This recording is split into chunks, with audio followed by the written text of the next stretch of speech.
हाँ, तो आज हम लोग जो है प्रकाश का परावर्तन चैप्टर स्टार्ट किए थे क्लास 10th का, जो काफ़ी ज़्यादा इम्पोर्टेंट है। तो चलिए आज हम लोग डे नंबर 2 मतलब दूसरा दिन देख रहे हैं। इससे पहले हम लोग पहला दिन देख चुके थे, ठीक है। तो पहला दिन हम लोगों ने क्या पढ़ा था, अगर आप लोग नहीं देखे हैं वो वाला वीडियो तो ज़रूर जाके देख लीजिए, ठीक है। तो पहला वीडियो में हम लोग देखा था कि प्रकाश क्या है, प्रकाश के कितने गुण होते हैं, कौन कौन सा गुण होता है, उसके बारे में हम लोग डिटेल्स में देखे थे, ठीक है। उसके बाद हम लोगों ने क्या देखा था कि किसी भी वस्तु को हम कैसे देख पाते हैं, क्या कैसे देख पाते हैं, उसके बारे में हम डिटेल्स में समझाए थे पिछले वाला वीडियो में। तो आप लोग जाके जरूर देख लेना उसको, ठीक है। तो आज हम लोग पढ़ने वाले हैं बच्चों क्या, प्रकाश का परावर्तन। आज हम लोग क्या पढ़ने वाले हैं, प्रकाश का परावर्तन, जो काफ़ी ज़्यादा इंपॉर्टेंट है, ठीक है। प्रकाश का परावर्तन बहुत सारे एग्जाम में पूछता है, मैट्रिक में तो पूछता ही है, स्पेशली मैट्रिक में इसी का मैट्रिक का सिलेबस है तो उसमें तो पूछेगा ही पूछेगा, ठीक है। तो आज हम लोग क्या देखने वाले हैं, प्रकाश का परावर्तन।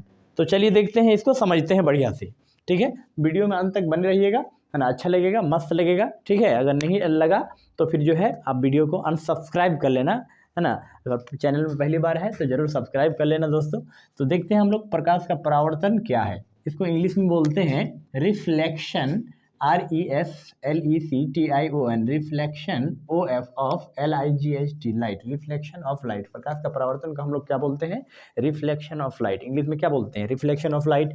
तो इसको हम लोग समझते कैसे हैं, उसका परिभाषा कैसे लिखते हैं, जब भी एग्जाम में जाओगे तो ऐसे लिखोगे, ठीक है। अगर पूछे प्रकाश का परावर्तन के बारे में लिखे क्या है तो आप कैसे लिखोगे, 2 नंबर में परिभाषा बहुत ज़्यादा पूछता है मैट्रिक में। 2 नंबर में, खास करके बिहार बोर्ड में मैट्रिक में क्या होता है कि 2 नंबर का सवाल खूब पूछता है ना। कोई भी चीज़ 2 नंबर का इंपॉर्टेंट है, पूछता ही पूछता है। तो चलिए आज हम लोग देखते हैं प्रकाश का परावर्तन किसे कहते हैं, ठीक है। यहाँ से सवाल बनेगा तो उसका आंसर क्या है कि जब प्रकाश की किरण किसी वस्तु की, है ना, जब प्रकाश का किरण क्या होता है, किसी वस्तु की सतह से टकरा कर, जब प्रकाश की किरण किसी वस्तु से क्या हो जाता है, टकराता है, टकरा कर पुनः पुनः मतलब दोबारा उसी माध्यम से लौटने की घटना को प्रकाश का परावर्तन कहते हैं। प्रकाश का क्या कहते हैं, परावर्तन कहते हैं। अब बोलो सर कैसे कहते हैं, उसका फिगर से थोड़ा सा अच्छे से समझ जाते हैं। तो चलिए फिगर भी इसका बनाए हैं, है ना, इसको अच्छा से हम लोग समझने के लिए, ठीक है। तो यहाँ पर एक फिगर बना लिए हैं, ठीक है। इसको मान लिए हैं कि ये मेरा कोई सतह है ना, प्लेन सरफेस है, ठीक है। तो इसको मान लिए हैं कि S है और इसको S डैश, ठीक है। इसको जो है मान लिया कि ये मेरा कोई आपतित किरण है, यहाँ से यहाँ तक कोई किरण आया, ये कोई सतह है, समतल सतह। उसके बाद इसमें आके टकराया, उसके बाद आपतित किरण जब इससे पुनः उसी रास्ते में चले गया, है ना, परावर्तित होकर, तो उसे क्या कहते हैं, परावर्तित किरण कहते हैं। इसे आपतित किरण कहते हैं, इसे परावर्तित किरण कहते हैं, ठीक है। तो इसको मान लिया A, इसको मान लिया B, इसको मान लिया C, ठीक है।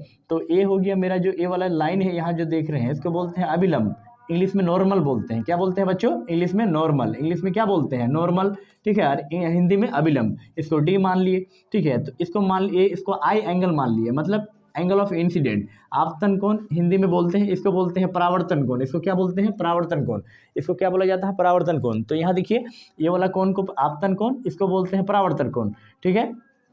उसके बाद इतना चीज़ इसमें समझना जरूरी होता है प्रकाश के परावर्तन में, ठीक है। तो प्रकाश के परावर्तन में यहाँ से लाइट आया, और लाइट आने के बाद मान लीजिए कोई वस्तु है जो समतल सतह पर रखी हुई है ना, इस बिंदु से जो टकरा कर वह पुनः उसी रास्ते में चला गया, तो इसी घटना को प्रकाश का क्या कहते हैं, परावर्तन कहते हैं। ये हो गया मेरा आपतन बिंदु, यानी जिस बिंदु पर आकर टकराता है कोई भी वस्तु, मतलब प्रकाश किसी वस्तु पर जिस बिंदु पर आकर टकराता है उसी को आपतन बिंदु कहते हैं। देखिए आप देख सकते हैं यहाँ पर, ठीक है। तो इसी बिंदु से क्या हो गया, फिर वो पुनः उसी माध्यम से लौट गया। तो जब प्रकाश का किरण किसी वस्तु पर, आप ऐसे सरल भाषा में कह सकते हो कि प्रकाश का परावर्तन क्या है, जब किसी वस्तु पर प्रकाश टकराता है आके, और टकराने के बाद वह पुनः उसी माध्यम से चली जाती है, अर्थात इसी घटना को प्रकाश का क्या कहते हैं, प्रकाश का परावर्तन कहते हैं। प्रकाश का क्या कहते हैं, परावर्तन, ठीक है। इसी को क्या कहते हैं, प्रकाश का परावर्तन कहते हैं, ठीक है। इंग्लिश में रिफ्लेक्शन ऑफ लाइट, ठीक है। इंग्लिश में क्या कहते हैं, ये घटना आप कहीं भी देख सकते हैं। आप बोलोगे सर थोड़ा सा एग्जाम्पल दे के समझाते तो मज़ा लग जाता, अच्छा थोड़ा सा समझ में आ जाता, कभी हम लाइफ टाइम के लिए मेरा माइंड में सेट हो जाता। तो चलिए हम लोग उदाहरण के तौर पर इसको समझते हैं, है ना। प्रकाश का परावर्तन आप कहीं भी देख सकते हैं, ठीक है। जैसे कोई भी वस्तु में देखते हैं, आप किसी भी सामान को देखते हैं तो, है ना, तो प्रकाश का परावर्तन यदि नहीं होगा तो आप किसी वस्तु को कैसे देख पाएंगे, ठीक है। जैसे मान लीजिए कि कोई वस्तु रखी हुई है, मान लीजिए कि ये बोर्ड ही है, तो मान लीजिए ये बोर्ड है, तो ये बोर्ड हमको तभी दिख रहा है जब इस पर लाइट आगे क्या होता है, गिरता है, लाइट आगे टकराता है और टकराने के बाद वह पुनः उसी माध्यम से क्या हो जाता है, प्रकाश वापस आ जाता है ना। तो इस घटना को प्रकाश का परावर्तन कहते हैं। ठीक है, तो जब तक किसी भी वस्तु पर लाइट आकर टकरा के हमारे आंखों तक नहीं पहुंचेगा तब तक हम किसी वस्तु को देख भी कहाँ पाते हैं। ठीक है, तो इस कारण हम कह सकते हैं कि प्रकाश का परावर्तन है ना समतल सतह पर ज़्यादा होता है और जो है रेगुलर सरफेस पर होता है, इरेगुलर सरफेस पर नहीं होती है। ठीक है, समतल सतह पर प्रकाश का परावर्तन होती है सबसे ज़्यादा। ठीक है दोस्तों, तो इस तरह से हम प्रकाश के परावर्तन को समझ सकते हैं, उसको लिख सकते हैं, कोई प्रकार का दिक्कत नहीं होगा। तो आज का क्लास यहीं तक रहने देते हैं। ठीक है, फिर जो है हम नेक्स्ट क्लास में जाके मिलेंगे, है ना। तो आप अगर चैनल में पहली बार आए हैं तो चैनल को सब्सक्राइब जरूर कर लेना। ठीक है, लाइक कर देना, शेयर कर देना। ठीक है बच्चों, तो फिर हम अगले क्लास में जो है इसको मिलते हैं। हम इसी प्रकाश का परावर्तन चैप्टर को लेकर जब तक खत्म नहीं करेंगे उसको छोड़ेंगे नहीं, इसलिए चैनल में आप लोग बने रहना, है ना। आप लोग लाइक जरूर करना, शेयर जरूर करना दोस्तों को। ठीक है, तो आज का क्लास यहीं तक रहने देते हैं, फिर नेक्स्ट क्लास में मिलते हैं।